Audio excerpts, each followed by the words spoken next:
Hi, I'm Letitia Robinson. We're back again at the 2016 National Ryan White Conference on HIV Care and Treatment. And I have with me today Harold Phillips, the Director for the Office of Training and Capacity Development in HRSA's HIV/AIDS Bureau. How are you, Harold? I'm great, Letitia. Thanks. Fantastic. We're on day 3 of the conference. Yes. We got one more day. One more day. There's been lots of excitement at the conference. Very much. What have been your impressions so far? Wow. It's been really exciting to be here and have the conference again. It's been 4 years since our last National Ryan White HIV/AIDS Program Conference, and I have been most excited about seeing the grantees. There have been so many changes in the field of HIV in the last 4 years, and to feel the excitement and hear the grantees, the incredible work that they're doing on the ground, and also to really think about the advances in science and medicine and data with HIV. It's been really great. And we have recipients from all over the country. I'm sure we have some viewers from all over the world. Where are some of the viewers looking at us from? Wow. So given that, I've heard lots of discussion. Also, we've had lots of workshops around housing. Yes. And the importance of housing. Yes. Why is housing so important? Sure. So housing, as part of the United States National HIV/AIDS strategy, housing is included as one of the goals because we know that when someone is unstably housed, it's extremely difficult to keep them retained in care and for them to take their medicine properly to become virally suppressed. So addressing the housing need is extremely important to our success in fighting the HIV epidemic in this country. So I know being a part of HRSA, being a part of the HIV/AIDS Bureau, we're doing a lot to address some of those needs. Absolutely. Can you talk about some of those things that we're doing to address that? Yes, absolutely. So we allow the use of Ryan White funds to support short-term and emergency housing, and also what we call housing case managers, somebody to come in and really help clients get connected to housing services that are out there. One of the really great exciting things that happened this week is that we revised one of our HAB policies, Policy 16-02 for any policy wonks out there, that now allows Part C providers to use their Ryan White funds for housing services. So this is great news. It's a great way to be innovative and creative and either support short-term rental assistance, emergency housing, or housing case managers in Part C clinics. But we've always been able to do that under Ryan White Part A, B, and D. So this is great news this week. A couple of other really exciting initiatives that we have going on include our special projects of national significance, where there are 4 demonstration projects that are looking at how to house the multiply diagnosed, people who have mental health, substance abuse issues, and are living with HIV. And so 4 really innovative models of service delivery are being evaluated now, and that project ends, I think, in 2017. Okay. We also are doing some really great work with our partners at the U.S. Department of Housing and Urban Development in the Housing Opportunities for People with AIDS program, where we're looking at data integration. So how can we take data on housing services and healthcare services, merge the two, and develop interventions and models that can really help improve the housing outcomes and the healthcare outcomes as well. So those are 2 really innovative projects that we've got going on at HRSA to really help communities. We hope to distribute the lessons learned and best practices so these models can be replicated across the country and help us in the epidemic. So the special projects of national significance really helps to be a place where we can be innovative about some of our work and how we are addressing the epidemic and how we can implement new models to help in service delivery. Right. Are there other projects that you would like to talk about? Yeah, sure. One of the newer exciting special projects of national significance involves the use of social media.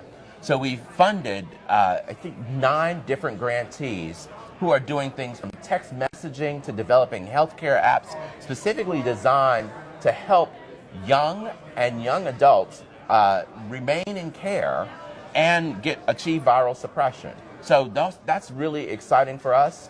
There's not a lot of information out there with regard, or evaluation rather, with regard to the use of mobile technology, social media, and improving health outcomes. So we're really excited about that. We're excited about the target population because it's focusing primarily on young MSM of color, young and young adults. So we really hope to get some great results from that. And it just started last year.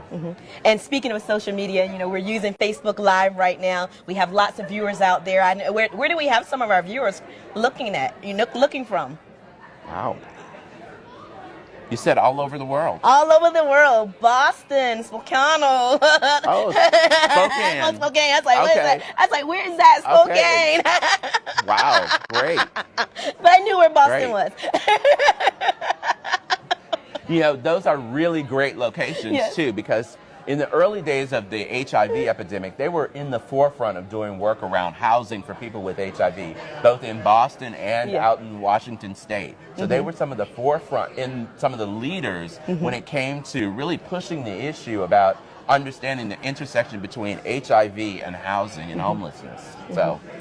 So one of the other things that we've been able to do here is that we actually get to interact with our recipients and some of those frontline workers that are working with people living with HIV. Some of those leaders who are who are delivering special models and different care models within their communities and their local jurisdictions.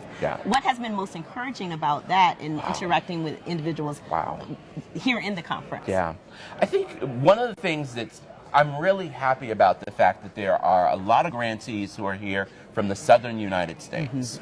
And you know, we have a lot of healthcare disparities in the southern United States, a lack of good quality HIV care, a lack of primary care centers where people can get help and assistance. So it's really great to see those folks come to the conference, interact with other people from around the nation, learn what's happening in other parts of the country, and be able to take home a new energy, new innovative approaches, and really feel supported. Because for some of them, just talking to them through the hallways and after sessions, they don't feel like they have that support. So they sometimes feel isolated out there in their communities doing this work.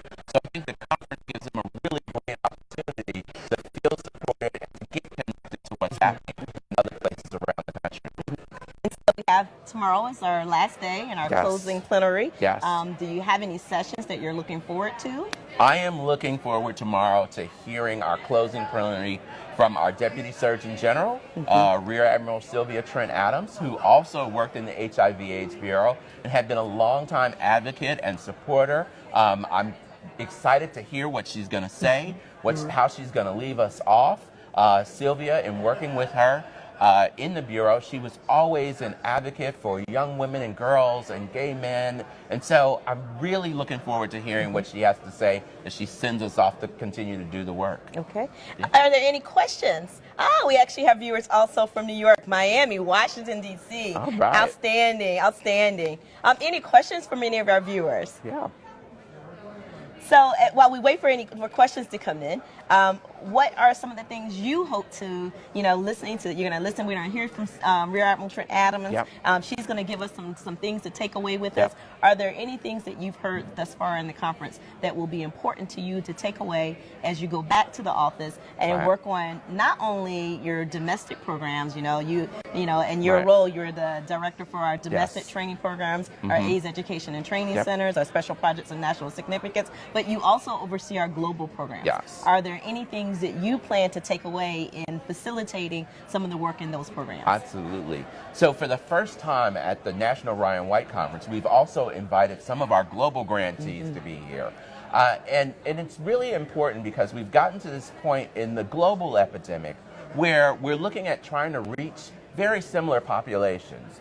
Looking at the epidemic in Africa where young women and girls are being infected at large numbers, and there's a huge youth bulge in Africa as well. And then the disparities among gay men, both here and in Africa. So it's been a great opportunity to have our global grantees here, our global staff here, and really learn what's going on. We've actually done a few presentations with the global grantees where they've talked about task shifting and how that can be used, especially in places where we have health worker shortages in the U.S. So that's been wonderful. A lot of the global staff that's here and some of our grantees are also learning about differentiated care models and the importance of case management in the U.S. It's something that has kind of lagged behind in some of the African countries where it's not necessarily a model or a service that they use. But now as we look at things in Africa such as Test and Start, or we look at what they call differentiated care models where we're going to 6-month prescriptions, what happens to somebody over that 6 months? How do you keep them connected to the care system? So case management can play a role in that. And so it's been good to see some of our global staff interact with the domestic teams and learn more about these models of care and thinking about how to apply them in their work. Well, you're doing really exciting work. Yeah. I really thank you for being with us. One of our questions we have is, where can they find out more information about the housing policy? Great. The housing policy is on the HAB website at www.hab.hrsa, that's HRSA.gov. Under the policy section, it's policy 1602.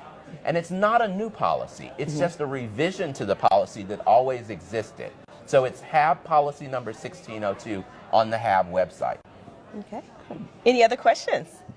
Great. Okay. Well, we hope to have more questions continue to come in. We'll try to answer those. I thank you for being here with me today. It's a pleasure talking to you. Great. I'm still looking forward to the closing plenary and getting back to work and actually putting some things to play. Yes. Thank you, everyone. Thank you.